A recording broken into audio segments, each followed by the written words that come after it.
निंगी और गुआनशुन आपस में मिल गए हैं। वो उस पर्सन को ढूंढ निकालेंगे जो उन दोनों के लवर्स को परेशान कर रहा है और फिर उसका जीना हराम कर देंगे। बीच में आ गया है लेबर डे के लिए एक एक्स्ट्रा सीन।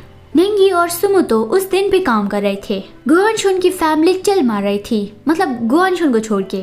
वैसे देखा जाए तो बातियान उसे परेशान कर रहा था, फिर भी वो बहुत ही खुश था। सोहान अपनी मनपसंद जगहों पे घूम रहा था और लिनशाओ चुपके से उसका पीछा कर रहा था।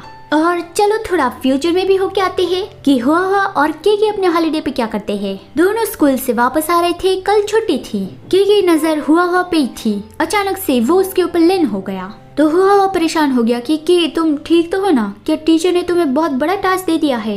केकी अभी ऐसा दिखा रहा था कि वो बहुत ही कमजोर पड़ गया है और वो हुआ को गले लगा लेता है कि बस थोड़ी देर ऐसे मुझे गले लगा के रखो तो मेरे पास चलने की स्ट्रेंथ आ जाएगी। लेकिन केकी इतना क्लोज हो रहा था तो हुआ ब्लश हो गया। एक्स्ट्रा सीन यहीं पे खत्म होता है। अब देखते हैं मेन कहानी। शन लिनशाओ को भी पता चल गया था कि सुमो के बारे में रूमर्स फैलने लगी है। ऐसी रूमर कि सुमो ने चिनफेंग के साथ शादी की हुई है। वो फ्लावर शॉप पहुंचा तो वहाँ पे सुहान बहुत ज्यादा परेशान था। उसने लिनशाओ से कहा कि मीडिया से कांटेक्ट करके जल्दी से ये सब कुछ बंद करवा दो। लिनशाओ ने समझाया कि ऐसा नहीं कर सकते, नहीं तो फिर सब मान लेंगे कि ये सच है।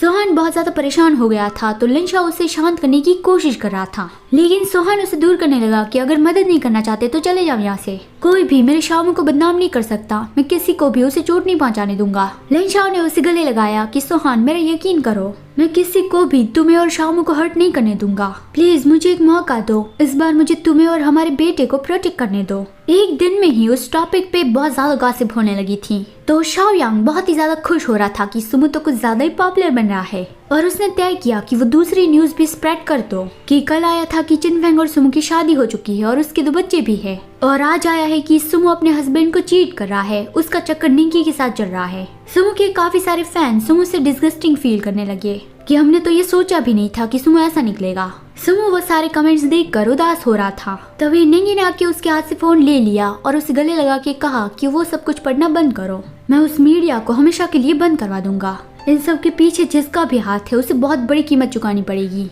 निंगी वो पहला बिजनेसमैन था जिसे सोशल मीडिया पे इतनी ज्यादा हेट मिल रही थी, तो वो बहुत ज्यादा गुस्सा था कि मेरे ओमेगा को मुझे प्रोटेक्ट करना ही पड़ेगा। सुमो भी ये समझ रहा था कि इस सिचुएशन में उसे ज्यादा गुस्सा नहीं करना है और ज्यादा दुखी भी नहीं होना है, नहीं तो वो लोग उसके दुश्मन की जाल में फंस जाएंगे। और हुआ भी इसमें फंस गया है तो हमें पहले उसकी सेफ्टी को देखना होगा।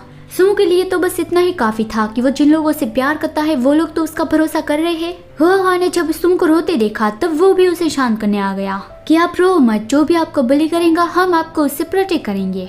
इस फैमिली ने बहुत बड़ी बड़ी मुसीबतों का सामना किया है तो ये छोटी सी मुसीबत उसके सामने कुछ भी नहीं है।